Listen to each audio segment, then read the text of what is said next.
ایک تو یہ کہ پاکستان اتنا مقروض ہو چلا ہے کہ جب تک کہ پاکستان کے قرض میں کمی نہ آئے مزید مقروض ہونا میں سمجھتا ہوں کہ ملکی سلامتی کے لیے کوئی اچھا قدم نہیں ہوگا، اچھی سمت نہیں ہوگی. تو قرض کے معاملے کو خاص طور پہ دیکھنا چاہیے. پنجاب کے صوبے میں خاص طور پہ جو حالیہ ہفتوں میں جو اعلانات ہوئے ہیں کہ جی 4 سے 5 ایکسپریس ویز بننی ہے، اور اس کے علاوہ لاہور سے پنڈی ایک فاسٹ ٹرین کی بات ہو رہی ہے، پھر پنڈی سے مری تک ایک شیشے سے کورڈ ایک ٹرین کی بات ہو رہی ہے. یہ سب کی سب فضول خرچیاں ہیں، ان کی اجازت نہیں ہونی چاہیے ایسے وقت پہ. ایک طرف تو قرض کا معاملہ ہے، دوسری طرف یہ ہے کہ پاکستان کو اپنا طور طریقہ بھی بدلنے کی ضرورت ہے.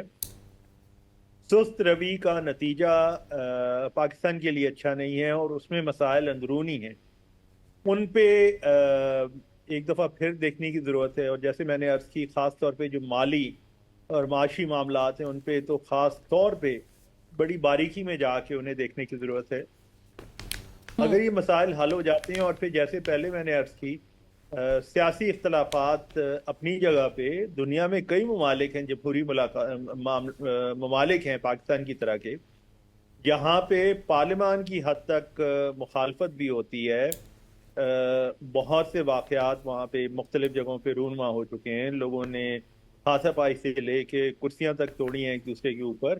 یہ سب کچھ ایک جمہوری سیاست میں چلتا ہے، لیکن اگر آپ سڑکوں پہ نکل آئیں اور توڑ پھوڑ کی طرف جائیں تو وہ پھر موضوع نہیں ہے. اور اس لیے پاکستان کو ضرورت یہ ہے کہ 8 فروری کے الیکشنز کے بعد سے لے کے آج تک جو اختلافات منظر عام پہ آئے، ان اختلافات کو کسی طرح ختم کیا جائے، ان کا ازالہ کیا جائے، ان کا کوئی نہ کوئی حل ایسا نکالا جائے کہ ملک کی گاڑی پھر ایک دفعہ پٹڑی پہ چل کر آگے جا سکے. یہ روز روز کا جھگڑا فساد جو ہے، یہ پاکستان کی بقا، سلامتی اور بہتر مستقبل کے لیے انتہائی نقصان دہ ہے.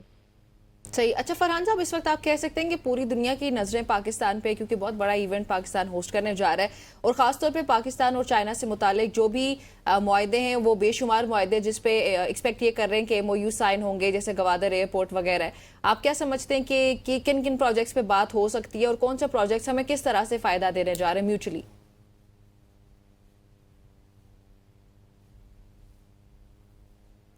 فرحان صاحب، آپ کو آواز آ رہی؟ دیکھیے، سی پیک کو اس وقت جی آپ کی آواز ایک آدھ منٹ کے لیے غائب ہو گئی تھی، لیکن مجھے آپ کی آواز اب آ رہی ہے. آپ کو کیا میری آواز آ رہی ہے؟ جی سر، آ رہی ہے. آپ کنٹینیو کیجئے گا پلیز. جی کیا آپ کو میری آواز آ رہی ہے؟ جی جی. میں یہ کر رہا تھا کہ یہ فیز 2 میں اب پاکستان، فیز 2 جو ہے سی پیک کا، اس میں پاکستان کو برآمدات اپنی ایکسپورٹ یعنی اپنی بڑھانے کی ضرورت ہے، کیونکہ وہ پاکستان کے لیے اس وقت ایک شدید ضرورت ہے. اب وہ آسان نہیں ہے، کیونکہ آپ نے حالیہ خبریں یہ بھی سنی ہوں گی کہ جو آئی ایم ایف کی پابندیاں لگی ہیں پاکستان پہ، اس میں ایک پابندی یہ بھی لگی ہے کہ اکنامک فری زونز، جہاں پہ آپ چند سالوں کے لیے انڈسٹریز کو لگا کر انہیں کچھ مراعات دے سکتے ہیں، اس پہ بھی پابندی ہے. تو یہ آسان نہیں ہوگا، لیکن کسی نہ کسی طرح یہ جو سلسلہ ہے، جو سرمایہ کاری ہے، اسے پاکستان کی برآمدات سے جوڑنے کی ضرورت ہے، تاکہ پاکستان کا یہ جو بار بار ایک روپے پہ پریشر آتا ہے، ہر چند سال کے بعد ایک نہ ایک بیلنس آف پیمنٹس کا کرائسس آتا ہے، بحران آتا ہے، یہ کسی طرح مستقل طور پر ختم ہو اور پاکستان اپنے پاؤں پہ کھڑا ہو سکے. اور اس کے لیے برآمدات کو بڑھانے کی ضرورت ہے، اور اگر سی پیک اس میں فعال کردار ادا کر سکے تو یہ پاکستان کے لیے ایک بہت اچھا ایک قدم ہوگا. اچھا فرحان صاحب، انڈسٹری کی آپ بات کریں، انڈسٹری تو آلموسٹ ختم ہو چکی ہے، لیکن اس دفعہ جو ہمارا آئی ایم ایف کے ساتھ، آپ نے آئی ایم ایف کا ذکر کیا، تو وہ سوال بھی ضمناً آپ سے کر دیتا ہوں. جو ہمارا معاہدہ ہوا 3 سال کا، گورنمنٹ ہمیں یہ بتا رہی ہے کہ ہمارا یہ آخری پروگرام ہوگا. اس سے پہلے بھی ہر گورنمنٹ یہی بتاتی تھی کہ آئی ایم ایف کے ساتھ ہمارا آخری پروگرام ہوگا. کیا ہم اس کیپیبل ہیں کہ آئی ایم ایف کے ساتھ ہمارا آخری پروگرام یہ ہو سکتا ہے؟ یہ اس کا انحصار ہماری اپنی نیتوں پہ ہے، کیونکہ ایک طرف تو صنعت کو، جیسے آپ نے ذکر کیا، بالکل ختم ہو کے ایک مشکل صورتحال میں ہم چلے گئے، لیکن پاکستانی زراعت کو، زرعی معیشت کو اس وقت سنبھالنے کی ضرورت ہے، اور وہاں پہ بہت کچھ کیا جا سکتا ہے جو کہ بدقسمتی سے نہیں کیا جا رہا۔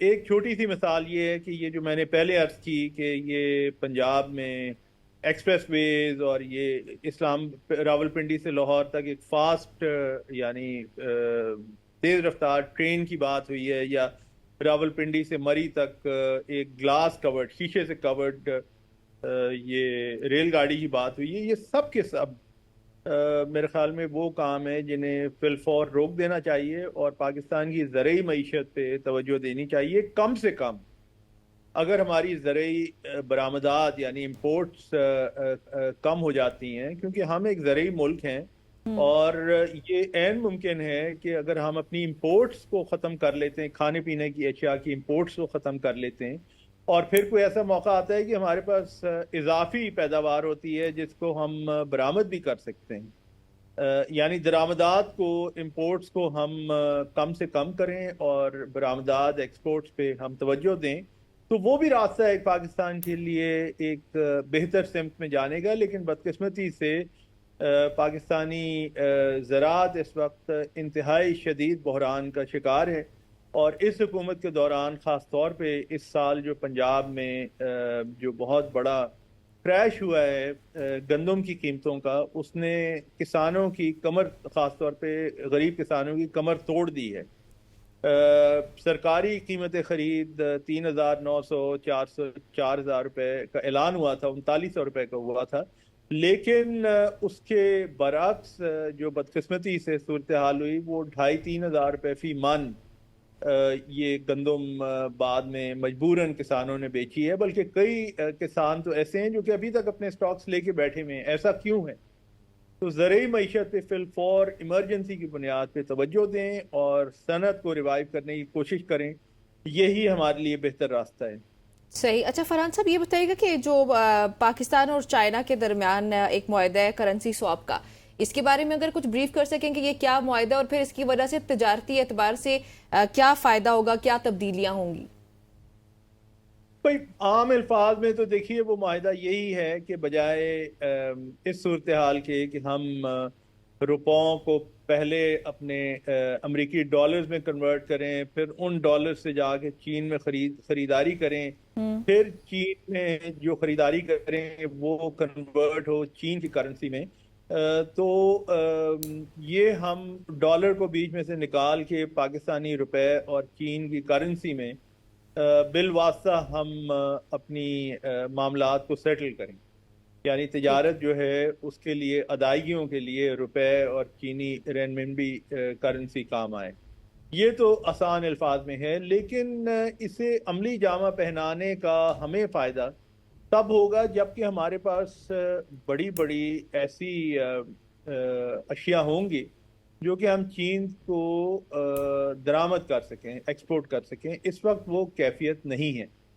تو جیسے میں نے عرض کیا کہ پاکستان میں مواقع بہت ہیں، لیکن ابھی ان مواقعوں کو عملی جامہ پہنانے کی ضرورت ہے، اور وہ اس پہ کام کرنا چاہیے۔ اوکے جی، فرحان صاحب بہت شکریہ آپ کا ہمیں جوائن کرنے کے لیے۔ ناظرین، گفتگو آپ نے سنی فرحان بخاری صاحب جو کہ ماہر معاشیات ہیں، ہمارے ساتھ موجود تھے۔ جی ہاں بخاری صاحب، ہمیں کس طرح اپنی معیشت کو آگے لے کے جانا ہے، اور یہ بالکل ٹھیک ہے کہ ایس سی او کے اجلاس کے بعد بہت سے زیادہ مواقع پیدا ہوں گے، لیکن ان مواقعوں پہ امپلیمنٹیشن کرنا ہماری گورنمنٹ کا کام ہے۔ خواتین و حضرات، یہاں پر وقت ہوا چاہتے ہیں ایک شارٹ سی کمرشل بریک کا بریک لیتے ہیں، واپس آتے ہیں، اسٹے ود اس۔